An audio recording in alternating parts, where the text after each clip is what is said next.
Hello नमस्कार। Homeopathy की पाठशाला में आप सबका हार्दिक स्वागत है। जी हाँ, पीआर बाउ रिसर्च संस्थान के इस यूट्यूब चैनल पर होम्योपैथी की पाठशाला सीरीज हमारा स्टार्ट है। इसमें ऐसे व्यक्ति जुड़ सकते हैं जो होम्योपैथिक प्रैक्टिस कर रहे हैं, जिनका होम्योपैथी का स्टोर है, या जो होम्योपैथी में प्रैक्टिस स्टार्ट करना चाह रहे हैं, होम्योपैथी की दुनिया में प्रवेश करना चाह रहे हैं। ऐसे बिगिनर्स के लिए, ऐसे शुरुआती युवाओं के लिए ये होम्योपैथी की पाठशाला सीरीज काफ़ी फायदेमंद साबित हो सकती है, क्योंकि हम प्रैक्टिकल वे में आपको बता रहे हैं कि कोई भी मेडिसिन के एक्शन क्या होते हैं। तो प्रैक्टिकल वे में और संक्षिप्त में हम आपको चीज़ें बताते हैं, और वो एक दूसरे से लिंकेज वे में, ताकि आप आसानी से होम्योपैथिक मेथड या मेडिका को आप समझ पाएँ। चलिए, आज के इस कड़ी में, आज का इस सेशन में हम जानेंगे आर्निका के बारे में। जी हाँ, आर्निका किस टाइप की मेडिसिन्स हैं, हम सोर्सेस ऑफ मेडिसिन्स, और अलग सेशन में हम लोग प्रिपरेशन ऑफ मेडिसिन्स पर भी हम लोग बात करेंगे। Sources of medicine, sources of medicine, preparation of medicine. उसके बाद हम लोग कंसंट्रेशन ऑफ मेडिसिन्स पर भी हम लोग अलग से सेशन लेंगे। अभी हम लोग जान रहे हैं अलग अलग मेडिसिन्स के यूजेस एंड इट्स एक्शन पे हम लोग अभी देख रहे हैं। आप बने रहिए इस होम्योपैथी की पाठशाला में। हम ऐसा विश्वास है कि आप पूरे सीरीज को कंप्लीट करने के बाद आप एक अच्छे होम्योपैथी के जानकार जरूर हो जाएंगे। चलिए, आर्निका।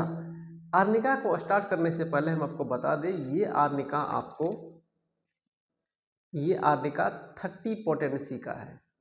देख पा रहे हैं आप, आर्निका 30 पोटेंसी, आर्निका 200, आर्निका 30 बहुत फेमस है, कॉमन है। एक अलग सेशन हमारा आएगा 30 पोटेंसी और 200 पोटेंसी, 1M।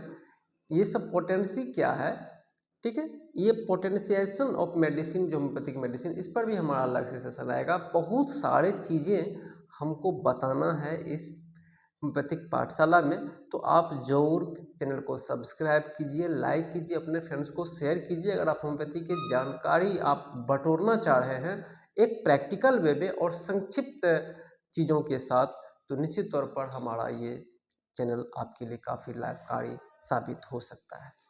मित्रों, आर्निका का जो सबसे बेस्ट यूजेज है, पिकुलियर, अगर हम कहें कि एक बार में आप आर्निका के पेशेंट को आप तुरंत रिकॉग्नाइज कर सकते हैं। अगर वो यह बोले कि भाई हमको ये चोट लगा, जहाँ पर भी चोट वाली सिचुएशन आएगी, जहाँ पर भी बहुत बार वो प्रैक्टिस कर चुका है, जैसे कि कोई व्यक्ति जो है कुछ चीज़ें कर रहा है, जैसे कि बढ़ई लोग बार बार ऐसे कर रहे हैं, तो अगर रिपीटेशन से, किसी हार्ड वर्क से, अगर रिपीटेशन से, अगर कहीं पर मसल पर, टिश्यू पर अगर दर्द हो रहा हो, ऐठन हो गया हो, वात रोग हो गया है, या कहीं चोट आ गई हो, कोई आघात जनित कुछ चीज़ें हो गई हो, तो आप इमीडिएटली आर्निका की तरफ आप इशारा जरूर कीजिए। ठीक है, तो आपको ध्यान में रखिए, आर्निका यानी आघात जनित परिणाम के लिए आपको क्या करना है, आर्निका का चॉइस करना है। हालांकि अकॉर्डिंग टू पेशेंट्स ये अलग अलग चीज़ें हो सकता है। ठीक है, तो आघात जनित परिणाम मतलब आघात से, चोट से हो गया, किसी लकड़ी के चोट से हो गया, कोई अन्य किसी चीज़ों से चोट लग गया, गिर गया, नहीं, बार बार अधिक कठोर परिश्रम करने से हाथ पैर में, कमर में, पीठ में दर्द होने लगा, इस सब सिचुएशन में आप जरूर आर्निका को याद कीजिए। तो अब आप बोलेंगे कि सर तो आप नया चीज़ क्या बताएं, आप थोड़ा बहुत हो सकता है कि होम्योपैथी में आप नॉलेज रखते हो, तो लेकिन हम आपको नया चीज़ क्या बताएं, इसके बारे में आपको जरूर सुनना चाहिए। आघात जनित परिणाम, अब आप बताइए कि इससे क्या क्या सिचुएशन आ सकता है। अगर कहीं पर चोट लगा हो तो क्या सिचुएशन हो सकता है। नंबर एक, वहाँ पर स्वेलिंग होगा, पेन होगा, हो सकता है कि वहाँ ब्लड क्लॉट कर गया हो, ये भी हो सकता है कि वहाँ न्यूरेल्जिया हो गया होगा, नर्व वहाँ दिक्कतों में आ गया होगा, वेन डैमेज हो सकता है। अगर वहाँ पे न्यूरेल्जिया हो, ठीक है, या ब्लड क्लॉट हो गया हो, या फिर वहाँ पर स्वेलिंग हो गया हो, इन्फ्लामेशन हो गया, रेडनेस हो गया, पेन हो गया, तो इस तरह के जो परिणाम आघात जनित परिणाम है ये सब, तो आपको जरूर याद करना चाहिए आर्निका को। कोई भी अगर किसी को ये याद रखना हो तो आप इस तरह से याद रखिए कि कोई घटना के बाद क्या क्या चीज़ें हो सकती है भाई, तो वो सब चीज़ें आपको माइंड में रखना पड़ेगा। तो चोट लगा तो क्या क्या परिणाम आएंगे, ठीक है, तो आपको यही ध्यान में रखना चाहिए। दूसरी चीज़, पेन कहाँ पर रोटेट हो सकता है, अगर कहीं पर चोट लगे तो पेन कहाँ कहाँ रोटेट कर सकता है, तो वो अंग जहाँ जहाँ से जिससे कनेक्टेड होंगे तो वहाँ से वो क्या कर सकता है, रोटेट कर सकता है। तो आपको इसका भी ध्यान रखना पड़ेगा। तो इस रोटेशन ऑफ पेन को अगर आप जान लेंगे तो आर्निका का बेस्ट यूज कर सकते हैं आप। एक तो ये दर्द, चोट, क्लॉटिंग ऑफ ब्लड के साथ साथ न्यूरेल्जिया या मसल एक, मसल में दर्द, वात रोग, इसमें आप यूज कर सकते हैं। अब आइए दूसरा पक्ष इसका, अगर किन्हीं व्यक्ति में बाल झड़ने की समस्या है, बाल टूटने की समस्या है, तो अब आप सोचेंगे कि सर इस चोट का बाल से क्या लेना देना है। देखिए आर्निका में क्या है कि आघात जनित परिणाम, बाल हमारा तब झड़ना शुरू हो जाता है जब हमारा दो तीन केसेस में, या तो हमारा आनुवांशिकी है, हमारे पिताजी या दादाजी या परिवार का हिस्ट्री रहा है कि वो कम उम्र में बाल टूट रहा है, गंजे हो रहे हैं, बाल झड़ रहे हैं, रूसी हो रहा है। तो अगर बाल में रूसी है, डैंड्रफ है कहिए, या बाल झड़ रहा है, तो अगर वो आनुवांशिकी नहीं है, अगर आपके परिवार का हिस्ट्री नहीं है, तो पेट संबंधित हो सकता है, चिंता तनाव संबंधी हो सकता है, ये मेन बात है। तो हम आपको ये बताएंगे कि अगर दर्द होगा, वात रोग से पीड़ित हैं आप, कहीं पर आघात जनित परिणाम हुआ, ठीक है, तो वो उससे शारीरिक चिंताएं बढ़ती है, शारीरिक चिंताएं बढ़ेगी, वो मानसिक अवसाद का रूप ले सकता है, तो उससे इनडाइजेशन की समस्या होगी, और जब इनडाइजेशन की समस्याएं होगी तो आपका हेयर फॉल होने का चांसेस है, डैंड्रफ बढ़ने के चांसेस होंगे। तो जैसे ही डैंड्रफ बनेंगे तो बाल कमजोर होगा, टूटेगा। तो इसीलिए आप देखते होंगे कि आर्निका हेयर ऑयल भी आ रहा है, आर्निका शैम्पू भी आ रहा है, नहीं तो वो क्या करता है कि बालों के मतलब डैंड्रफ को दूर करता है बाहर से। आर्निका हेयर ऑयल जो है वो बालों की जड़ को मजबूत करता है, लेकिन हमें ये कोशिश करनी चाहिए कि उसके रूट काउज को ख़त्म करना चाहिए। बालों में आप तेल लगाइए, आर्निका शैम्पू लगाइए, वो एक अलग इशू है। हमें क्या करना है कि उसके रूट काउज को पकड़ना चाहिए कि भाई हम ये समस्या आई क्यों।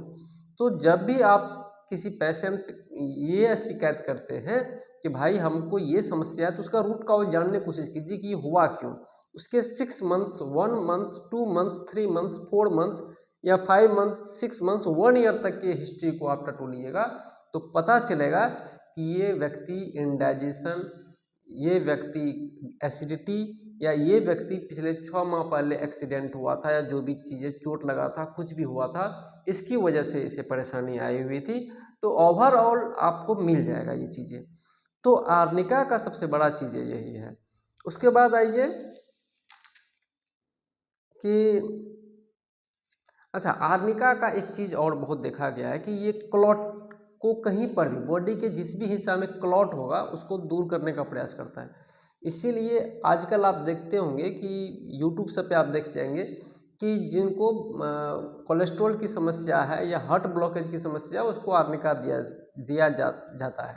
तो हम आपको बता दें कि जब आर्निका का आप विस्तृत डिस्क्रिप्शन पढ़ेंगे, ठीक है, तो विस्तृत डिस्क्रिप्शन में ये जरूर बात है कि ये ब्लॉकेज को दूर करता है। कहीं भी कोई भी नस में अगर कहीं पर भी ब्लॉकेज है, लेकिन आपको ये ध्यान रखना पड़ेगा वो ब्लॉकेज कोलेस्ट्रॉल का है या किसका है, ये चीज़ें हमें पकड़ना पड़ता है। तो वो जांच से ही होगा, सुनी सुनाई बातों पर, ठीक है, आपको नहीं जाना, अधूरा नॉलेज लेकर काम नहीं करना है। तो आप जो है जो चीज़ें रिटेन वे में है, जो एक स्टैंडर्ड बुक क्या कहता है उसके अनुसार से आप एक्सपीरियंस, आपका रिपोर्ट, किसी पेशेंट का जो उसका मेडिकल रिपोर्ट है, डायग्नोसिस किया हुआ, उसके अकॉर्डिंग आप जो उसके इलाज में शामिल हो, अन्यथा आप सुनी सुनाई बातों पर ये बिल्कुल भी न जाएं। और अगर आप प्रैक्टिशनर हैं तो चलिए, तो इस तरह के चीज़ों को आपको समझना है। उसके बाद आइए कि अगर किसी व्यक्ति में बहुत ज़्यादा श्रम कर लिया हो और अचानक उसका यूरिन रुक गया हो, तो आप आर्निका का इस्तेमाल इस मामले में कर सकते हैं। चलिए, हमने आपको एकदम पिकुलियर चीज़ें बताया है आर्निका का, इससे आपको कोरिलेट करना है, बाकी बहुत सारी चीज़ों को कोरिलेट करना है। और याद रखिए, हमारा काफ़ी सारी चीज़ें आएंगे होम्योपैथी के संदर्भ में, तो आपको ध्यान रखना है कि एक व्यक्ति एक मेडिसिन आपको सजेस्ट करना है। एक्सीड अगर हम करें तो एक व्यक्ति 2 मेडिसिन, तो आपको 2 ही मेडिसिन या न्यूनतम 1 मेडिसिन देना एक व्यक्ति के लिए। ऐसा नहीं है कि 10 दवाई हम दे दिए एक साथ। ये चीज़ें हम आपको बताएंगे। आपको बस यूट्यूब चैनल को सब्सक्राइब करना है और अपने मित्रों को शेयर जरूर करना है। जो आप अगर होम्योपैथी की नॉलेज को बढ़ाना चाह रहे हैं, ठीक है, आप अपने स्टोर चला रहे हो, तो आपको होम्योपैथी की दुनिया में हम बेहतरीन चीज़ें की जानकारी देने जा रहे हैं। चलिए आगे हम लोग बढ़ेंगे कि आर्निका का एक आता है आपको मलहम, ठीक है। उसको क्या करना है कि कहीं पर अगर चोट लग जाए, अगर याद रहे कि वो ब्लड नहीं निकला हो, तो क्यों नहीं, उसका केस अलग है कि अगर कहीं पर ब्लड निकल गया हो तो फिर हम लोग उसको कैलेंडुला यूज करते हैं। तो अब आप सोचेंगे कि सर क्यों आप ऐसा बोल रहे हैं, तो उसके रीजन में हम अगले वीडियो में आपको बताएंगे कि अगर कहीं पर चोट लगा और ब्लड छिला गया, वहाँ पे आप सिंपल मेडिकल वर्ड हम यूज नहीं करेंगे स्प्रेन शब्द का या ब्रूज शब्द का। तो अगर छिला गया है तो वहाँ पे कैलेंडुला काम करेगा, लेकिन अगर चोट लग गया, वहाँ पे स्वेलिंग हो गया, फिर कैलेंडुला आर्निका मलहम लगाइए, वो धीरे धीरे ठीक हो जाएगा। आपके घर में आर्निका ये 30 पोटेंसी और इसका मलहम आर्निका अवश्य रहना चाहिए। छोटे बच्चे गिर पड़ जाते हैं, टाइल्स आजकल घर में रहता है, तो उससे आप आर्निका शैम्पू लगा दीजिए और अपने बच्चों को 1 बूंद उम्र के अकॉर्डिंग पानी में दीजिए और 1 चम्मच उसको दीजिए। वो आर्निका क्या करेगा, कहीं पर भी अगर अंदर में भी अगर कहीं पर कुछ समस्या आएगी तो उसको भी धीरे धीरे 2-4-5 दिन में ठीक कर देगा। और ये मलहम लगाने से ब्लड क्लॉट होने नहीं देगा और स्वेलिंग बढ़ने नहीं देगा, पेन भी को भी रिलीव करके रखेगा। तो आई होप कि कुछ पिकुलियर चीज़ों को लेकर बहुत सारी चीज़ें हम नहीं बता रहे हैं आपको एक एक मेडिसिन के बारे में, क्योंकि हम मेडिसिन हमने बताया था पिछले वीडियो में कि वो 4-5वें साल में मेडिसिन की पढ़ाई होती है, लेकिन होम्योपैथी की पाठशाला में हम आपको मेडिसिन के यूजेज एंड एक्शन बता रहे हैं शुरुआत से ही। तो और आपको याद ये ध्यान रखना है, हम पिकुलियर चीज़ें बता रहे हैं कि एक मेडिसिन के को कोरिलेट कैसे करना है। तो ये आपको काफ़ी फायदेमंद साबित होगी अगर आप होम्योपैथी की नॉलेज को बढ़ाना चाह रहे हैं। हम जुड़े रहेंगे आपके साथ होम्योपैथी की पाठशाला सीरीज में। इसमें हम आपको होम्योपैथिक विज्ञान से जुड़ी काफ़ी चीज़ें हम शेयर करने जा रहे हैं, तो आप जुड़े रहे पीयर बाबू रिसर्च संस्थान की इस यूट्यूब चैनल पर। मिलते हैं अगले सेशन में, तब तक के लिए जय हिंद, जय भारत।